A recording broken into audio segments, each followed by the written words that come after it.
রাষ্ট্র ব্যবস্থা সংস্কারের জন্য আমরা প্রস্তাব দিয়েছি তাওহীদ ভিত্তিক রাষ্ট্র ব্যবস্থা। আমরা বলেছি যে 1 নম্বরে অনেকে বলছেন সংস্কার, আমরা বলছি যে না, সংস্কার হবে না।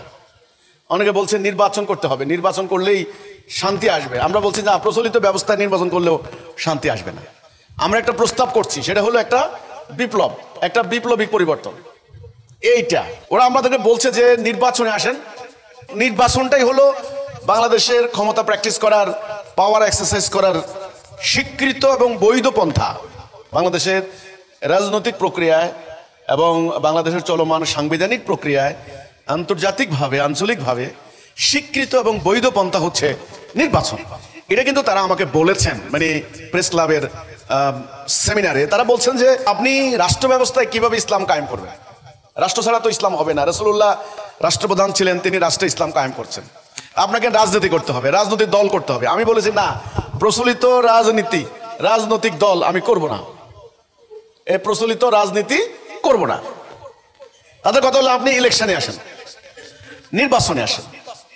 নির্বাচন ছাড়া রাষ্ট্র ব্যবস্থায় আপনি আপনার প্রস্তাবিত রাষ্ট্র ব্যবস্থা কায়েম করতে পারবেন না।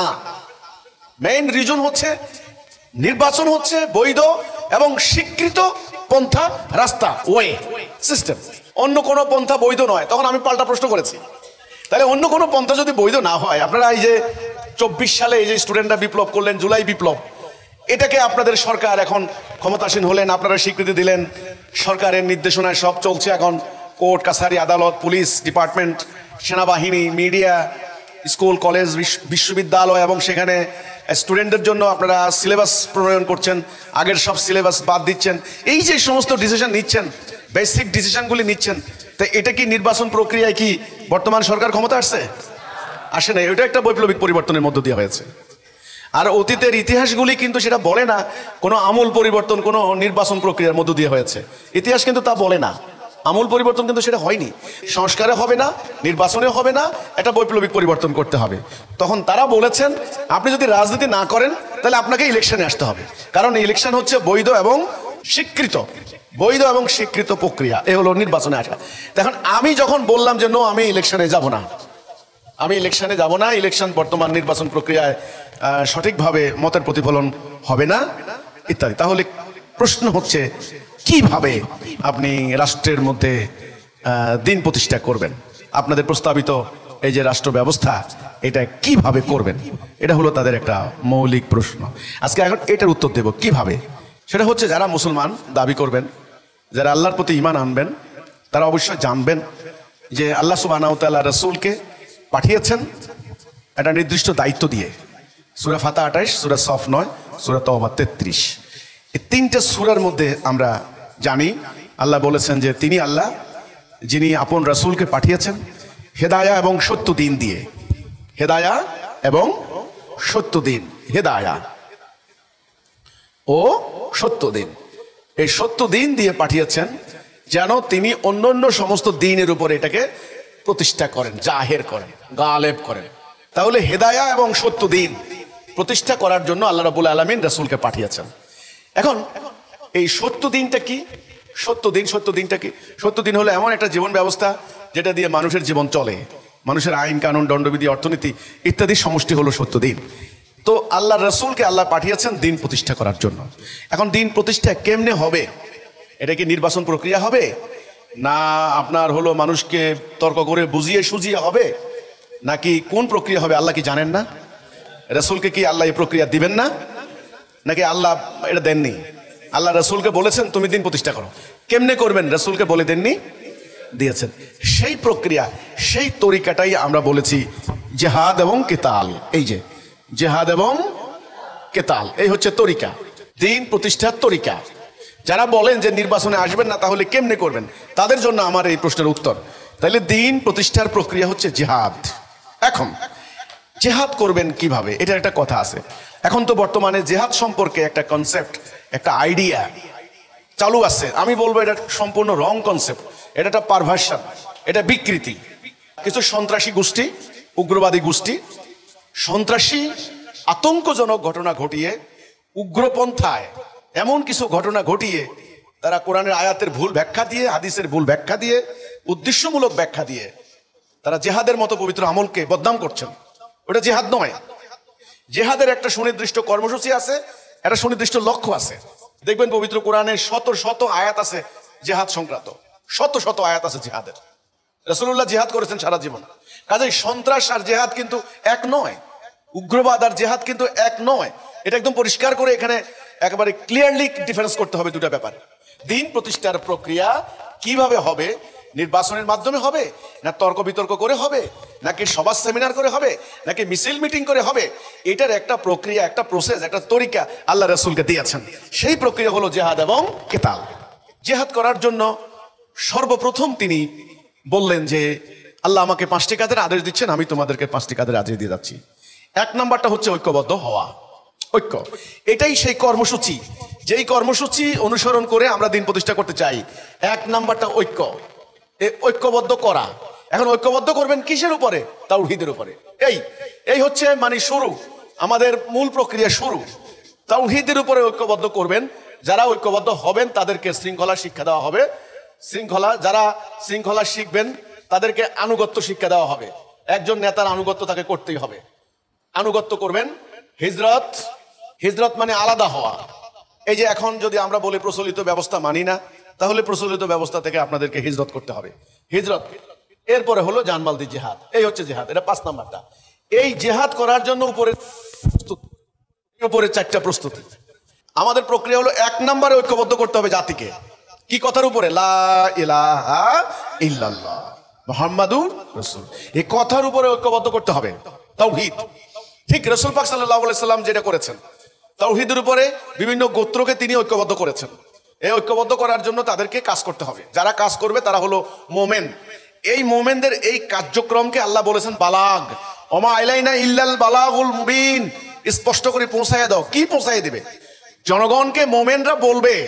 ওই যে আমাদের রাজনৈতিক নেতারা দাঁড়িয়ে বলে না, ভাই ও বোনেরা, ভাইরা আমার, এই যে বলে না একটা কথা, ভাইরা আমার। এই যে অর্থাৎ জনগণকে বলতে হবে ভাইরা আমার। আপনারা এতদিন ধরে মানুষের তৈরি বিধান প্র্যাকটিস করছেন। আমি মুসলমান হিসেবে, মুমিন হিসেবে মানুষের আইন মানতে পারি না। আমি আল্লাহর উপর ঈমান এনেছি, লা ইলাহা ইল্লাল্লাহ। আমি আল্লাহকে বিশ্বাস করি, পরকালে আল্লাহর কাছে যাব। আমি মুমিন, আমাকে আল্লাহর বিধান মানতে হবে। তুমি যদি আল্লাহর বিধান মানো তাহলে তুমি শান্তি পাবে, দরজা খুলে ঘুমাতে পারবে। একা একটা মেয়ে মানুষ 1000 মাইল হেঁটে যাবে, কোনো ভয় নাই, চুরি নাই, ডাকাতি নাই, ছিনতাই নাই, কিচ্ছু নাই। শান্তি, ন্যায় বিচার। এই শান্তি এবং ন্যায় বিচারের জন্য তোমাকে আল্লাহর দেওয়া বিধানের দিকে প্রত্যাবর্তন করতে হবে, আল্লাহর দেওয়া হুকুমের আনুগত্য করতে হবে। এটা জনগণকে বুঝাতে হবে। জনগণের মনস্তত্ত্বের পরিবর্তন করতে হবে, মানসিকতার পরিবর্তন করতে হবে, জনগণের সিদ্ধান্ত নেওয়ার ক্ষমতা অর্জন করতে হবে। এখন তো জনগণকে নানান ভাবে মোটিভেট করা হয় যে নির্বাচনে ভোট দাও, অমুক দলকে ভোট দিলে অমুক জিতে যাবে, ইত্যাদি ইত্যাদি। নো, আল্লাহর বান্দারা, মুমিনরা সাধারণ মানুষকে বুঝাবে তাওহীদের কথা, মানুষদেরকে ডাক দিবে তাওহীদের ডাক। তাদের তরিকার মধ্যে 1 নম্বরটা হলো তাওহীদের উপর ঐক্যবদ্ধ করা। কেমন ঐক্য? সীসা গলানো প্রাচীরের ন্যায় ঐক্য, যে ঐক্যের মধ্যে একটা সুতা পর্যন্ত ঢুকবে না। এখন নির্বাচনকালীন জোট না, ওরকম না। সীসা গলানো প্রাচীরের ন্যায় ঐক্য। ঐক্যবদ্ধ করার পরে ডিসিপ্লিন। কেমন ডিসিপ্লিন? মিলিটারি ডিসিপ্লিন, সোজা কথা। শৃঙ্খলা, তারপরে আনুগত্য, তারপরে হিজরত এবং জিহাদ। এই আনুগত্য কথাটা খুব ইম্পর্টেন্ট। নেতা হবেন একজন, নেতা যে আদেশ দেন, যে হুকুম দেন, অক্ষরে অক্ষরে সেটা পালন করতে হবে, এটার নাম আনুগত্য। তখন এই জনগোষ্ঠী একটা লক্ষ্য হাসিল করার জন্য তাদের জান, তাদের মাল, তাদের সম্পদ, তাদের আপনার হলো অ্যাসেট, তাদের নলেজ, তাদের এডুকেশন, এই সমস্ত কিছু একত্রিত করে একজন নেতার নেতৃত্বে একটা নির্দিষ্ট লক্ষ্য হাসিলের জন্য যে সংগ্রাম চালানো হবে, সেই সংগ্রামের নাম জিহাদ। এই জন্য জিহাদ শব্দের অর্থ কি? আপ্রাণ চেষ্টা করা, প্রচেষ্টা করা, আটমোস্ট স্ট্রাগল, সর্বাত্মক প্রচেষ্টা। জিহাদ, জিহাদের কথা শুনলে আতঙ্কিত ভীত হওয়ার কোনো কারণ নেই। জিহাদ না করলে তো আপনি দিন থেকে আউট। মোমেনের সংজ্ঞা সূরা হুজুরের 15 নম্বর আয়াত খুলে দেখুন। যারা বলছেন যে আপনারা মানে ইলেকশন যদি না করেন, রাজনৈতিক দল যদি না করেন, আপনারা কিভাবে রাষ্ট্রীয় জীবনে ইসলাম কায়েম করবেন, কি প্রক্রিয়ায়, কি তরিকায়, তাদেরকে আমরা পরিষ্কার করে বলিতে চাই, যেই প্রক্রিয়ায়, যেই তরিকায় রাসূল আকরাম সাল্লাল্লাহু আলাইহি সাল্লাম দিন প্রতিষ্ঠা করেছেন, সেই প্রক্রিয়া, সেই তরিকায় আমরা দিন প্রতিষ্ঠা করতে চাই। রাসূলুল্লাহ এই প্রক্রিয়াতে দিন প্রতিষ্ঠা করেছেন। তিনি আগে ঐক্যবদ্ধ করেছেন তাওহীদের উপরে, ঐক্যবদ্ধ করে তাদেরকে তিনি অনুপ্রেরণা দিয়েছেন জানমাল উৎসর্গ করার জন্য। বর্তমানে রাজনীতি করা হয় স্বার্থের জন্য। আমি যদি, আমার দল যদি ক্ষমতায় যায়, তাহলে আমি চেয়ারম্যান হব, এমপি হব, অথবা আমি ওটা বাস স্ট্যান্ড, ট্রাক স্ট্যান্ড, টেম্পু স্ট্যান্ডের আমি অন্তত ওই যে নৌকার ঘাটেরও অন্ততপক্ষে একটা টেন্ডার পাবো, ইত্যাদি ইত্যাদি। মানে নানান ধরনের দুনিয়াবি ইন্টারেস্ট বা স্বার্থ, লক্ষ্য, তাই না? বর্তমানে রাজনীতির উদ্দেশ্য সেটা ঠিক অপোজিট, ঠিক বিপরীত। আল্লাহ রাব্বুল আলামিন মোমেনদেরকে বলছেন যে হে নবী, হারিদিল মুমিনিনা আলাল কিতাল, মোমেনদেরকে কিতালে উদ্বুদ্ধ করুন। সূরা তওবার 111 নম্বর আয়াতে আল্লাহ বলছেন, আমি জান্নাতের বিনিময়ে তোমাদের জানমাল কিনে নিয়েছি। ফায়াকতুলুন ওয়া ইউকতালুন, তাহলে আল্লাহর কাছে জানমাল দিতে হবে, এখানে নেওয়ার কোনো সিস্টেম নাই। আল্লাহ কোরআনে বলেছেন, হাল আদুল্লুকুম আলা তিজারাতিন তুনজিকুম মিন আযাবিন আলিম, ভয়াবহ আযাব থেকে তোমাদেরকে রক্ষা করবে এমন ব্যবসা করবে আমার সাথে। সেটা হচ্ছে কি, তোমরা আল্লাহ এবং তার রাসূলের প্রতি ঈমান আনবে, জানমাল দিয়া তোমরা আল্লাহর রাস্তায় জিহাদ করবে। তাহলে ইসলামের অনুপ্রেরণা, ইসলামের শিক্ষাটা হচ্ছে আপনি মোমেন হিসেবে আপনি আপনার জানমাল দিবেন। আর বর্তমানে পলিটিক্সের উদ্দেশ্য হচ্ছে আপনি রাষ্ট্র থেকে, জনগণ থেকে কিছু না কিছু স্বার্থ আমি নেব, আমি পাবো, একেবারে অপোজিট। এখানেই হচ্ছে আদর্শের পার্থক্য, এখানেই হচ্ছে অনুপ্রেরণার পার্থক্য, এখানেই হচ্ছে আইডিওলজিক ডিফারেন্স। আমি আবার বলছি, বর্তমানে যে রাজনৈতিক তরিকা, যে রাজনৈতিক প্রক্রিয়া, এটা মানবরচিত প্রক্রিয়া। এর রাজনীতির উদ্দেশ্যই হচ্ছে দুনিয়াবী স্বার্থ আদায়, ক্ষমতা, অর্থনৈতিক স্বার্থ, বিভিন্ন ধরনের সুযোগ সুবিধা। ঠিক অপোজিট আল্লাহ রাব্বুল আলামিন যেই সংগ্রামের কথা বলছেন, যেই জিহাদের কথা বলছেন, এটা হলো পরকালে জান্নাত এবং জান মাল সম্পূর্ণ দিয়ে দিতে হবে। একটা ইটের টুকরার আশাও পর্যন্ত কেউ করতে পারবে না। তাহলে আসমান জমিন ডিফারেন্স হয়ে গেল এখানে, উদ্দেশ্যের পার্থক্য হয়ে গেল এখানে। এজন্যে যারা এ ধরনের মানে অনুপ্রেরণায় অনুপ্রাণিত হবেন, দুনিয়াবি কোনো স্বার্থের আশা করবেন না, পরকালে জান্নাত যাবেন, তার বিনিময়ে আল্লাহর দ্বীন প্রতিষ্ঠার জিহাদ করবেন, তাদেরকে নিয়ে একটা ঐক্যবদ্ধ উম্মাহ তৈরি হবে। এটার নাম দেওয়া হয়েছে উম্মাহ। ঐক্যবদ্ধ যারা হবে তাদের নাম দেওয়া হয়েছে কি? উম্মাহ। আল্লাহ রাসূল যে তার জাতি করলেন, সে জাতির নাম উম্মতে মুহাম্মাদি।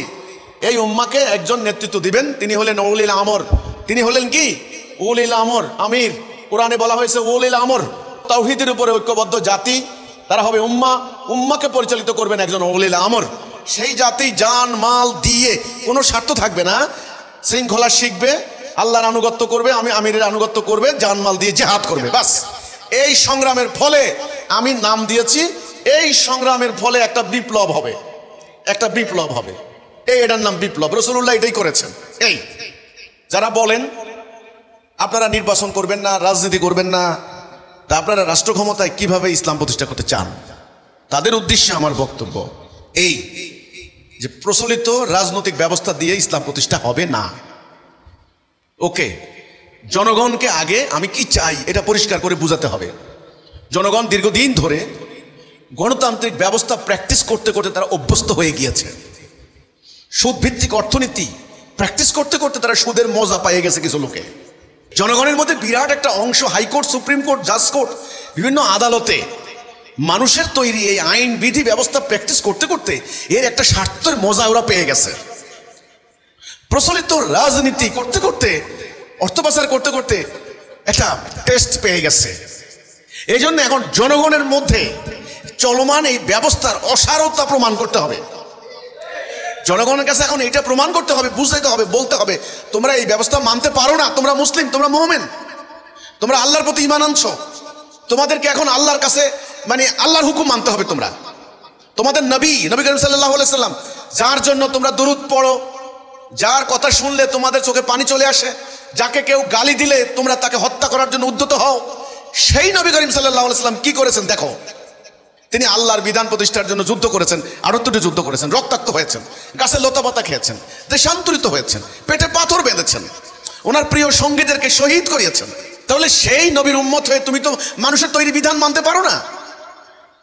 এটা মানুষকে বোঝাতে হবে। মানুষের মধ্যে শিরিক, কুফর, তাওহীদ আলাদা করতে হবে, ঈমান এবং কুফর আলাদা করতে হবে। মানুষের যখন এই মনস্তাত্ত্বিক পরিবর্তনটা ঘটবে, আবার বলছি আমি, মনস্তাত্ত্বিক পরিবর্তন, চিন্তাধারার পরিবর্তন, আকীদার পরিবর্তন, কনসেপ্টের পরিবর্তন, যে না প্রচলিত ব্যবস্থা যদি আমি মানি তাহলে আমার ইমান থাকবে না, আমার নামাজ হবে না, আমার রোজা হবে না, আমার হজ হবে না। তখন এই মানুষগুলিকে ঐক্যবদ্ধ করতে হবে একটা নির্দিষ্ট লক্ষ্যের দিকে। এক একজন এক এক দিকে ডাইরেকশন করলে হবে না, নির্দিষ্ট লক্ষ্যের দিকে। সেই লক্ষ্যটা কি? দিন প্রতিষ্ঠা, সত্য দিন প্রতিষ্ঠা। কিভাবে ইসলাম প্রতিষ্ঠা হবে?